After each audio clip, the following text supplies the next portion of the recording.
నీతులు చెప్పేందుకే తప్ప పాటించడానికి ఏమాత్రం పనికిరావని నిరూపిస్తున్నారు ఉమ్మడి తూర్పు గోదావరి జిల్లా టీడీపీ జనసేన నేతలు. ప్రతిపక్షంలో ఉండగా సెల్ఫీ ఛాలెంజ్లు చేసిన నేతలు ఇప్పుడు కళ్ల ముందే జరుగుతున్న ఇసుక దోపిడీపై నోరు మెదపటం లేదు. గుట్టలు గుట్టలుగా ఉన్న ఇసుకను దారుణంగా దోచేస్తున్నారు. రాజమండ్రి కోనసీమ అనే తేడా లేకుండా కోట్ల రూపాయల ఇసుక హాంఫర్ట్ అయిపోతోంది. గతంలో ఇసుక దోపిడీపై సిబిఐ విచారణకు ఆదేశించారన్న బీజేపీ నేతలు ఇప్పుడు నోరు మెదకపోవటం విశేషం. రాష్ట్రంలో ఎన్డీఏ కూటమి ప్రభుత్వం అధికారంలోకి వచ్చిన మొదటి 2 రోజుల్లోనే గోదావరి జిల్లాల్లో ఇసుక దందా మొదలైపోయింది. అసలు ఇసుకపై కొత్త ప్రభుత్వం ఏ రకమైన పాలసీని ప్రకటించకపోయినా కోట్లాది రూపాయల ఇసుకను రాత్రి పగలు తేడా లేకుండా దోచేస్తున్నారు. తూర్పుగోదావరి జిల్లాలో అయితే పరిస్థితి మరింత దారుణంగా ఉంది. రాజమండ్రి రూరల్ బొమ్మూరు, వేమగిరిలో కొండల్లా ఉన్న ఇసుక గుట్టలు కనుమరుగైపోతున్నాయి.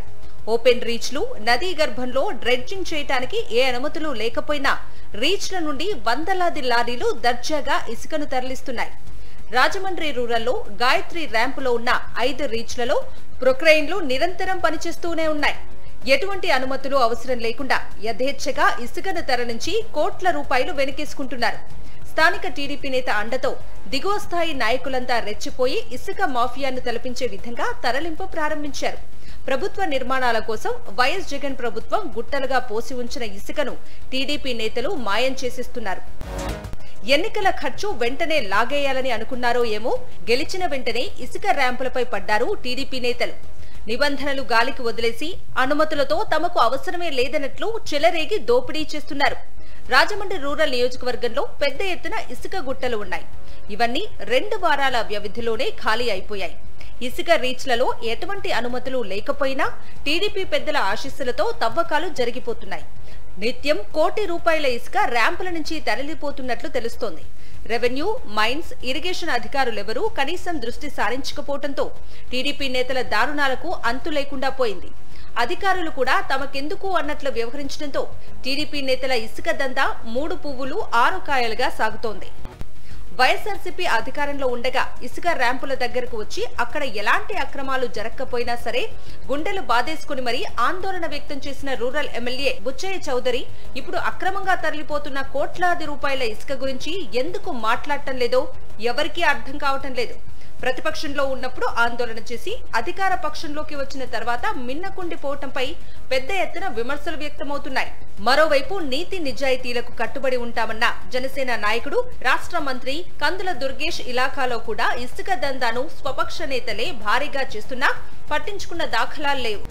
తూర్పు గోదావరి జిల్లా వ్యాప్తంగా రాజమండ్రి రూరల్, కొవ్వూరు, నిడదవోలు తదితర ప్రాంతాల్లో సుమారు 20 కోట్ల రూపాయల విలువ చేసే ఇసుక నిల్వలు ఉన్నాయి. ఇవి కాకుండా ఇసుక ర్యాంపుల్లో సైతం అనధికారికంగా తవ్వకాలు కొనసాగుతున్నాయి. వరద పరిస్థితుల నేపథ్యంలో ఇసుక ప్రజలకు అందుబాటులో ఉండాలన్న తలంపుతో గత వైఎస్ జగన్మోహన్ రెడ్డి ప్రభుత్వం ఇసుకను ముందస్తు నిల్వ ఉంచింది. ఇదే అదునుగా భావించిన టీడీపీ నేతలు గుట్టలను కొల్లగొట్టేస్తున్నారు. ఇసుక గుట్టల నుంచి ట్రాక్టర్లు, లారీల్లో అక్రమంగా తరలించేసి సొమ్ము చేసుకుంటున్నారు. ఆయా ప్రాంతాల టీడీపీ ప్రజాప్రతినిధులు, నేతల కనుసన్నల్లో అక్రమ వ్యవహారం నడుస్తున్నట్లు ఆరోపణలున్నాయి. రాజమండ్రి ఎస్పీ కార్యాలయం సమీపంలో 1000 యూనిట్ల ఇసుక నిల్వ ఉంది. ఇక్కడి నుంచి రాత్రింబవళ్లనే తేడా లేకుండా నిత్యం ఇసుక తరలింపు జరుగుతూనే ఉంది. లారీలు, ట్రాక్టర్ల ద్వారా అక్రమంగా ఇసుకను తరలిస్తూనే ఉన్నారు. ఎవరైనా ప్రశ్నిస్తే నేరగాళ్లు రాజమండ్రి సిటీ ఎమ్మెల్యే పేరు చెబుతున్నట్లు తెలుస్తోంది. రవాణా దూరాన్ని బట్టి ఇసుక ధరను ప్రభుత్వం నిర్ణయిస్తుంది. 5 యూనిట్ల ఇసుకను 4000 రూపాయలలోపు వసూలు చేయాలి. అయితే ఈ తరహా పరిస్థితి ఎక్కడా కనపడటం లేదనే చెప్పాలి. ఇష్టారీతిన అమ్మకాలు జరుపుతున్నారు. లారీ ధర 16 నుంచి 20,000 రూపాయలు వసూలు చేసేస్తున్నారు.